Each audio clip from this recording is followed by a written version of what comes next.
Well, thank you kindly, Mr. Chairman. I want to start by recognizing the presence of four American heroes here today, four of the hundreds of officers who defended us on January 6, 2021, Michael Fanone, Aquilino Gonell, Daniel Hodges, and Harry Dunn. And I thank them for being here today. Mr. Smith, thank you for appearing before the American people. I'm glad that the committee has finally granted you the same chance to report your findings to the American people that every other special counsel investigating an American president has had.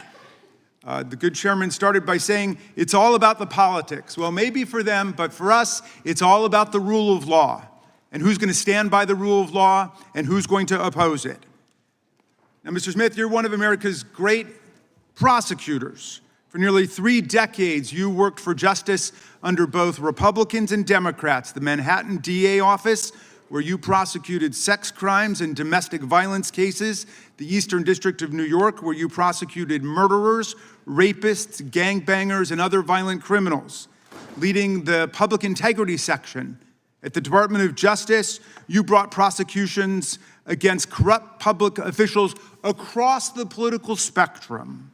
When you went to The Hague as chief prosecutor in the Kosovo trial, you prosecuted war crimes and crimes against humanity perpetrated against thousands of innocent victims.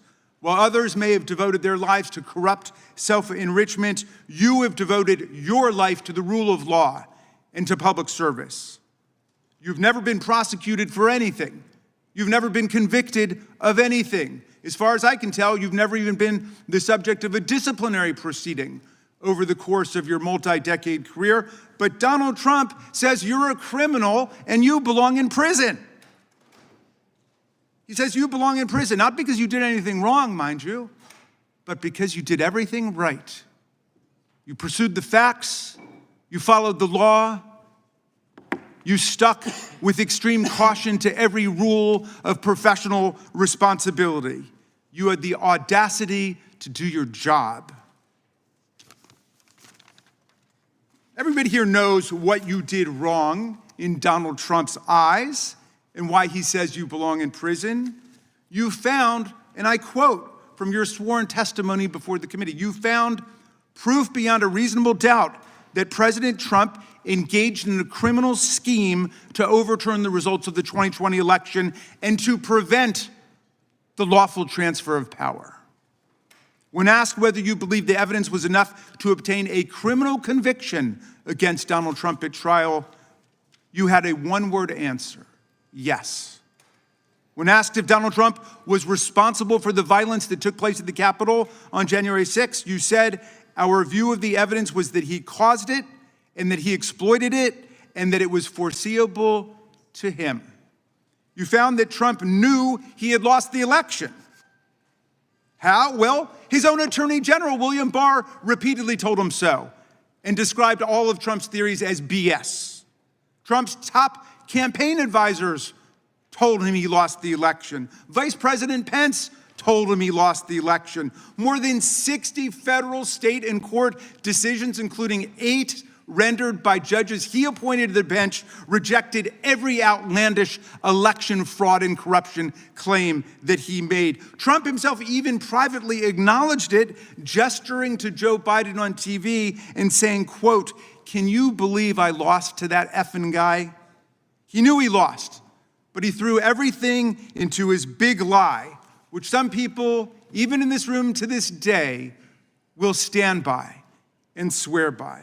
Well, when the big lie wasn't enough to convince officials like Georgia Secretary of State Brad Raffensperger, a Republican, to commit election fraud and just fine Trump 11,780 votes, when it wasn't enough to convince Trump's DOJ to, quote, just call the election corrupt and leave the rest to me and the House Republicans, when it wasn't enough to force Vice President Mike Pence to announce and then exercise lawless powers to reject electoral college votes and use counterfeit slates to anoint Trump the winner, that's when Trump incited mass violence on January 6th. While more than 140 officers were being brutally assaulted by Trump's mob, while rioters beat them with flagpoles and sprayed them with chemical agents and crushed them in doorways, And while they chanted, "Hang Mike Pence," and chased the vice president out of the Capitol, Trump and his team worked the phones, calling not the National Guard, which was under the direct unilateral control of Donald Trump, but calling members of Congress, urging them to delay certification and to nullify the election results. Special Counsel Smith, you pursued the facts. You followed every applicable law, ethics rule, and DOJ regulation. Your decisions were reviewed by the Public Integrity Section. You acted based solely on the facts, the opposite of Donald Trump, who now has purported to take over the Department of Justice. He's in charge of the whole thing under his unitary executive theory, and he acts openly, purely based on political vendetta and motives of personal revenge, and he doesn't deny it.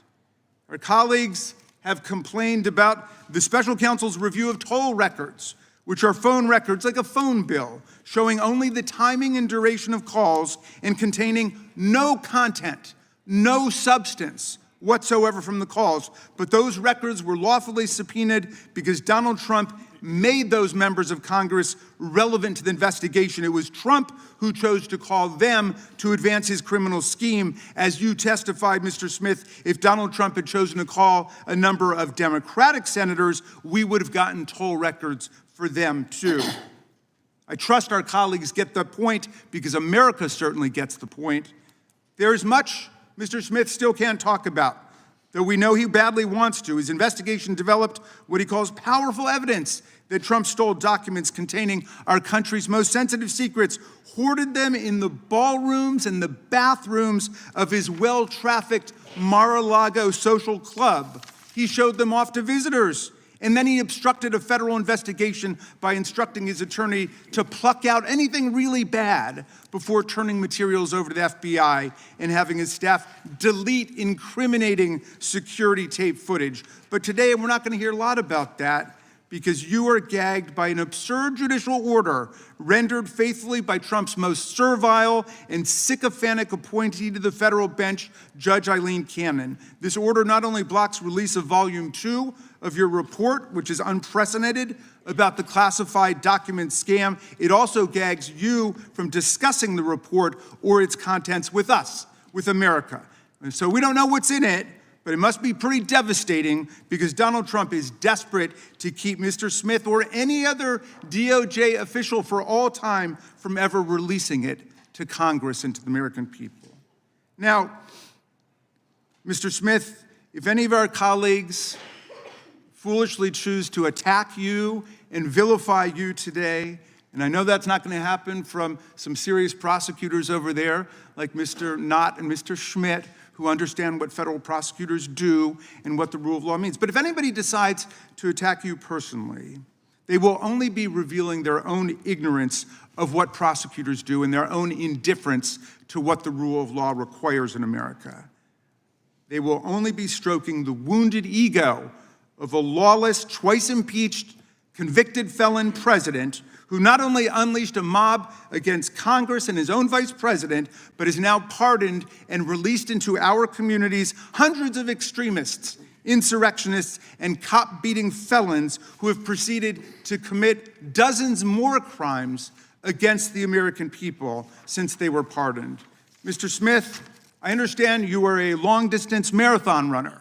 I read that you're a triathlete who's done more than 100 triathlons and 9 Ironman competitions. You are in the fight for justice and the rule of law for the long distance, for the long haul, and I thank you for that.